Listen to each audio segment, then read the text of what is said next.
तर हा मित्रांनो, मी तुम्हाला आज अशी गोष्ट दाखवतो का जी म्हणजे आपल्याला असं वाटतं का फक्त माणसंच इंटेलिजंट आहेत, तर मुंगे विंगे जे असतात ना, ते पण इंटेलिजंट असतात. तर त्यांनी आज एक आतमध्ये म्हणजे मी माती खोदत होतो, तर त्यांनी आतमध्ये त्यांचं घर बनवलंय. तर ते कशा प्रकारे बनवलंय मी तुम्हाला दाखवतो. एकदम अशी काय कलाकारी बघ, दाखव रे. तर बघू शकता मित्रांनो, तशी त्यांनी डिझाईन बनवले आणि आतमध्ये कसा हा जो हिरे आहे ना, तसा प्लास्टर वगैरे केलाय. यायचा कसा हा असा, हे बघा आतमध्ये.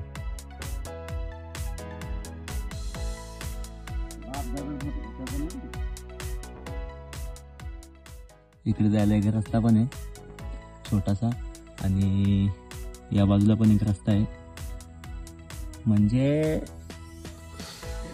टेक्नॉलॉजी कुठपर्यंत पोहोचले आणि अजून आपण भावकीवरनं भांडणं करतो, समजला.